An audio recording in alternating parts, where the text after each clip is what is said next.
So let me know what you guys would like, and I will try to get it done. And I will try to not be gone for so long this time. Okay, so I hope this isn't too loud.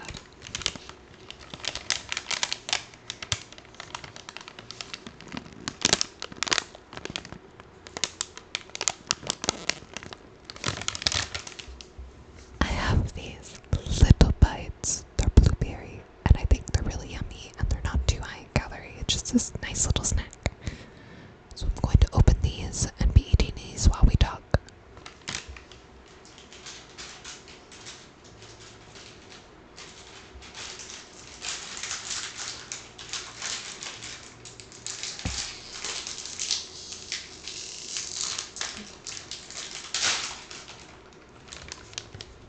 Cool, that's done,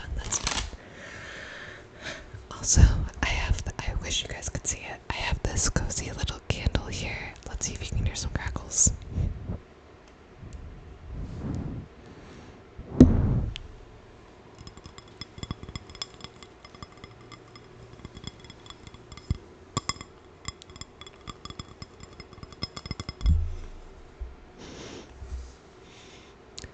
This smells like sugar cookies. It is a sugar snickerdoodle candle from Bath and Body Works. Here, you smell.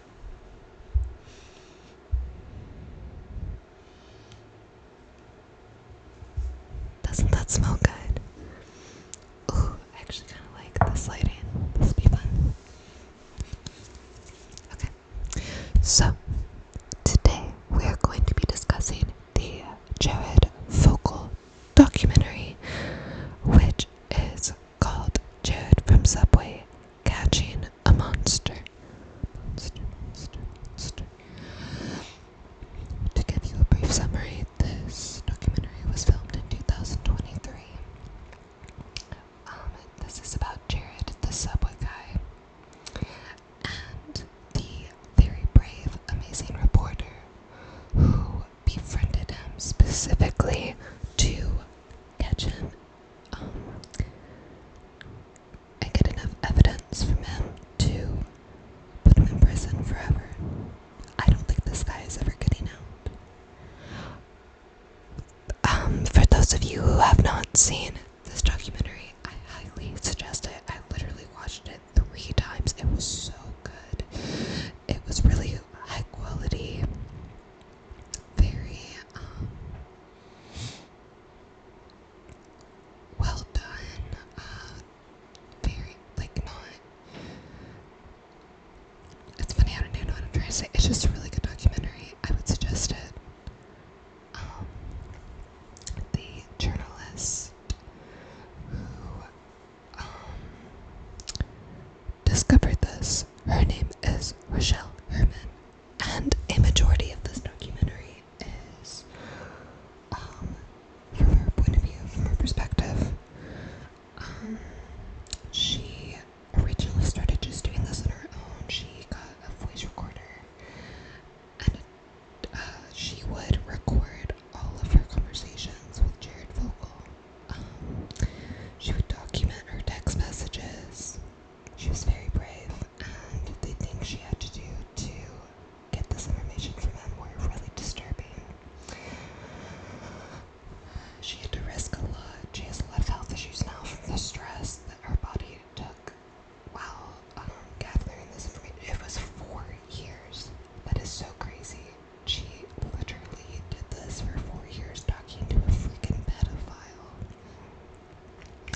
let's get into it.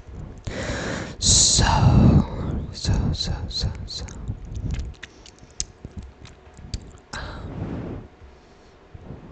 Man, let me look it up really quick. I want to know what date.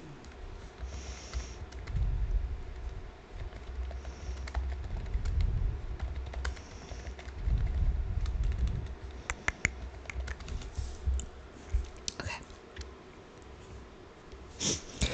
So, Rochelle Herman, which is the journalist that I mentioned earlier,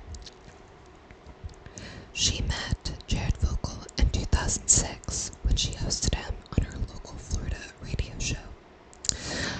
This was done in a middle school, and she was really uncomfortable with Jared Vogel.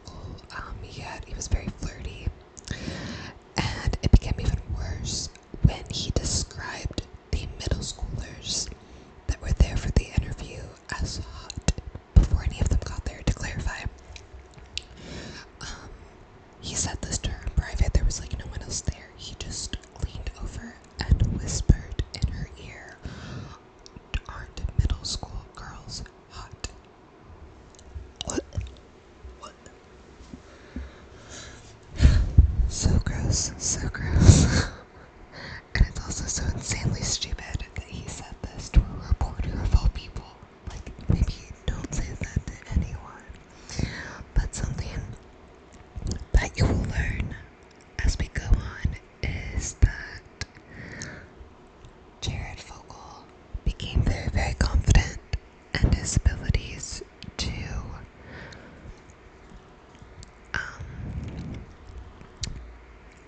keep this under wraps. Like, he became really confident that nobody would turn him in. So, and you'll see it as the story goes, and if you guys watch the documentary, you'll see it as the documentary goes, that he gets more and more confident and like careless. Okay, so after this, Rochelle knew that because she was incredibly intelligent, she knew that if she went to the cops, it would be he said versus she said, that nobody would probably believe her, especially because Jared was considered this great guy, which I'm not gonna lie, I don't understand. I was a child when this all happened. And anytime I saw a commercial with Jared, he just gave me the creeps. So I really never understood why so many people liked him. But, yeah. So she decided that she was going to get a recorder, and she was going to stay in contact with him, especially because he had shown blatant interest in her romantically. So originally, she ended up changing plans, but originally she was going to meet with him in person to get all this information. But the very first time she went to meet him, he tried to have sex with her, and it freaked her out, so she made an excuse that her kids needed her, and she ran away. And she literally never met him in person again after that. She, as far as I'm aware, the documentary didn't mention any other times that she would meet him. But that began their texting conversations. They would text and do phone calls like multiple times a day. I think she said there were times that he would call her 6 times a day. And they would just talk about dirty fantasies of children. To clarify, Rochelle is not a pedophile. She pretended to be one to lure Jared and make him more comfortable talking to her. So this began a really weird relationship where they would like have like sexual conversations about children, and she would like learn what Jared Fuller's kinks were. He really liked children that were like in middle school, but his age range, I haven't pulled up.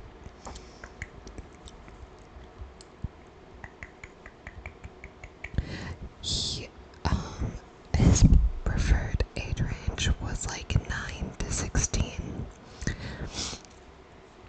And that's what he ended up being accused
I do.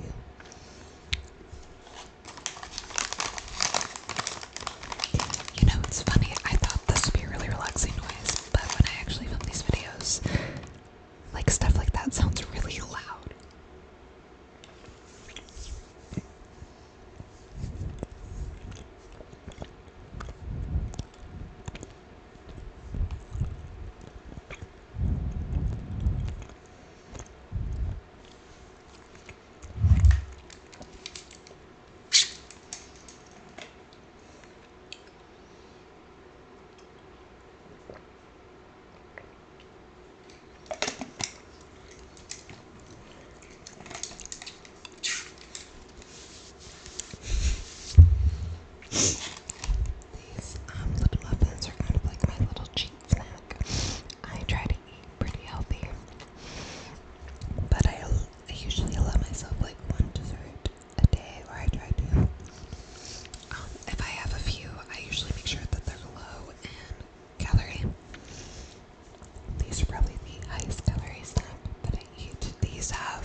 guys like skin sounds?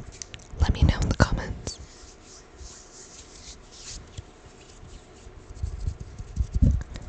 I like finger lettering, and it's funny, I like skin sounds. I just don't like making them. Like, it makes it's different with lotion, but like dry, it just, but,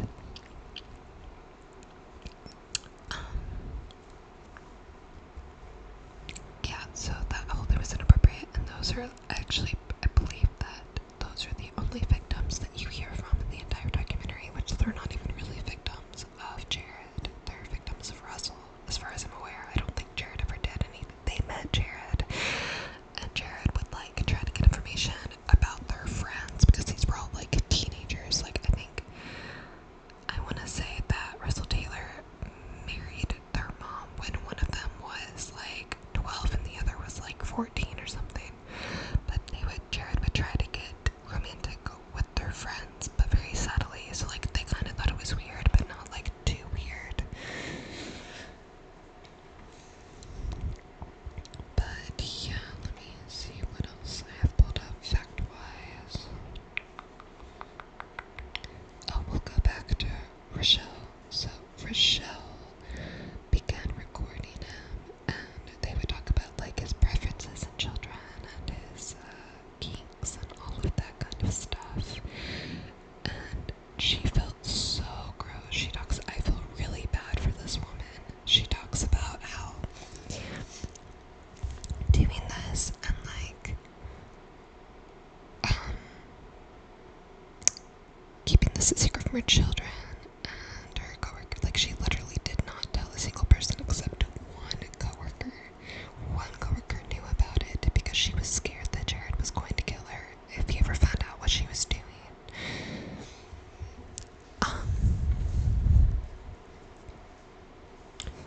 But yeah, so then I believe that it hit 2 years, and she finally went. Actually, you know what? I'm gonna look that up too. I meant to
was my shoulder if you heard that pop.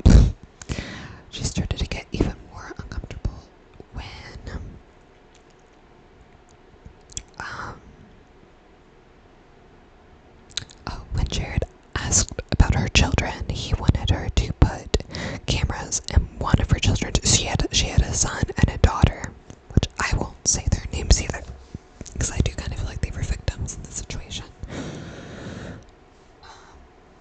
Because like her daughter isn't in it. I think her and her daughter are strange. They don't really talk, but her son did say that this entire situation really ruined their relationship with their mom. She was really stressed all the time. She was kind of an absent parent.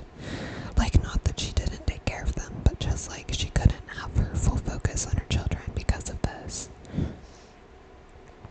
My husband and I actually talked about this. I think that she did the right thing. Like, it might have sucked for her children, but like, she saved so many kids from having to go through something really awful. Because like, Jared, which I didn't know this at the time, most of Jared's audience was children. Like, he would go to schools and like talk to children and give speeches, and so like he had so many people that he could have harmed. And yeah, I think she saved a bunch of kids, and so like I understand that her children suffered, but like we both kind of agreed that it was for the best for like the majority. But so she panicked and like told the FBI, like, we have to do something, like this has to end soon. Like, I'm not putting cameras in my kids' rooms. So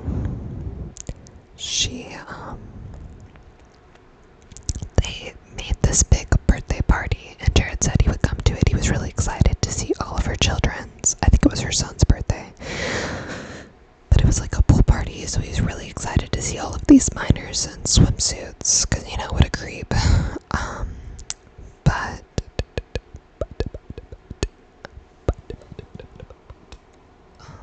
he had to cancel last minute. Like, this was gonna be where they got him. Like, the FBI were gonna be there, like, in disguise, and like as soon as Jared did, because he wanted like Rochelle to like introduce them to children, and then like take them to like somewhere else so he could do stuff to them.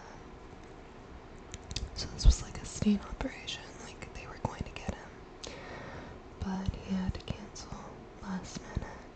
So the whole thing was canceled, and this brought even more stress to Rochelle, because this was supposed to be it. Like, she was done. She didn't want to do it anymore. And eventually she hits a breaking point. She goes to the FBI and tells them, because, you know, she had a radio show. Like, she was a journalist. She had her own show. And she basically told the FBI that she was going to release all of this information on her show if they didn't do something. I mean, because this poor woman had done this for 4 years. And the FBI took everything. They took all of the recordings. They took her phone. They took laptops, cameras. They took anything that they thought could have to do with Jared. And they told Rochelle that she would be arrested for tampering with evidence and tampering with an investigation if she told anyone about this. They had people following her, according to the documentary, and she said it was an awful experience. Actually, Rochelle has a medical issue now due to the stress of the body, where I think she cannot walk anymore. I think she's in a wheelchair now due to the stress. I'm trying to think of what else, because I've covered a lot of it.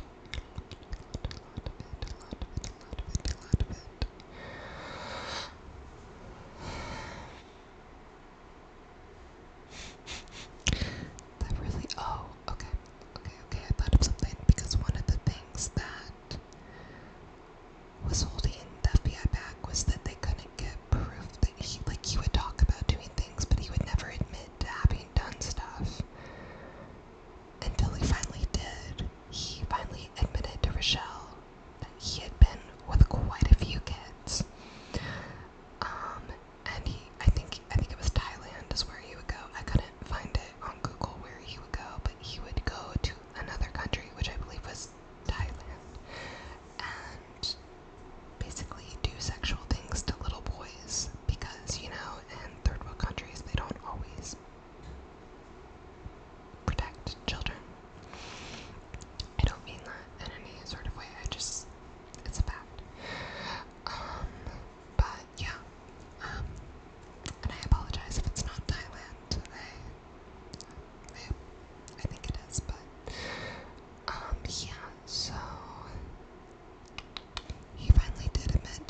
Russell Taylor to put these cameras in.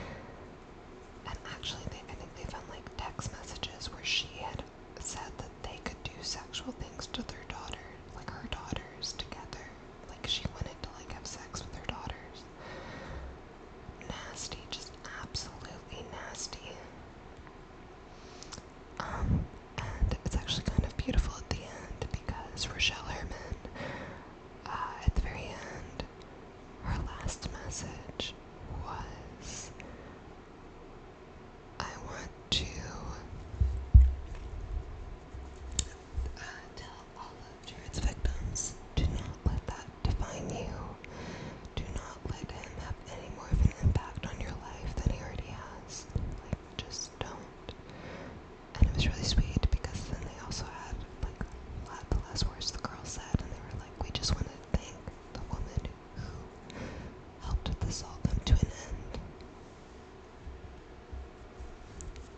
It was a really good documentary. I didn't go over, like, the less important details, like, they, like, did interviews from, like, people that knew Jared back when he was fat and, like, in high school and stuff, and they talked about his bullying, but honestly, I mean, like, it was interesting for the documentary, but in videos like this, I don't want to talk about that really, because, like, I think that kind of excuses or, like, tries to make Jared seem more like a victim than he is. Like, I'm sorry, just because you get bullied doesn't mean you get to be a pedophile. Like, that's just not how it works.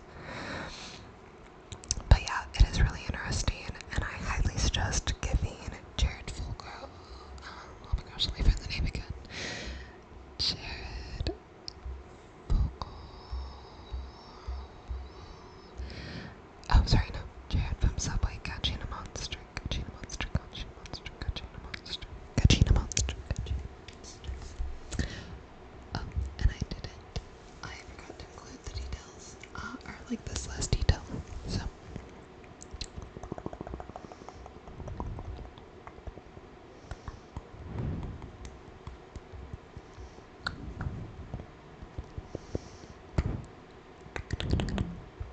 Man, it doesn't say when. Oh, here's the other details I forgot to mention. So Jared ended up having 14 different victims.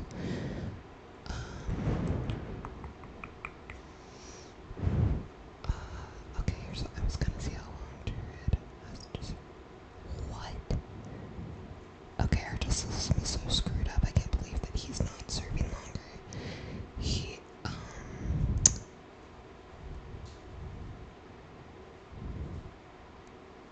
His potential release date is March 24th, 2029. He got a 15-year term. Like, that is crazy. Oh my gosh, I didn't realize that when I saw the documentary that, oh wow, this is super dark. Oh my gosh. Oh, that's kind of cool though. I did not realize that when I was doing research and stuff, that he only got a 15-year sentence. Like, that's insane. Like, no to all parents. Like, pedophiles aren't gonna get that long. Like, oh my gosh, that's crazy. I guess the one good thing is that his life is, like, ruined. Like, he's never gonna be allowed around kids again. He's not gonna be rich. Like, I'm pretty sure that his wife got a lot of his money in the divorce. Like, at least he's going to have to register as a pedophile. Okay, guys, well, that is the end of this video. Thank you so much for watching. Oh. My light just came back. Oh, okay. I kind of like this lighting. Oh, okay, I'm gonna pull this back with me because I like this lighting for the end of this video. Okay. I don't think I can reach to you. Okay, I can. Okay. We're just gonna do some hand movements.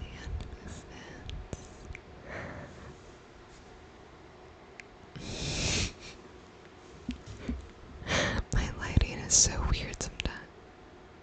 Okay, maybe we're not doing hand movements. Okay. Thank you guys for watching this video. I hope you all have a great day, afternoon, at school, at work, or at home. Thank you for watching, and I will see you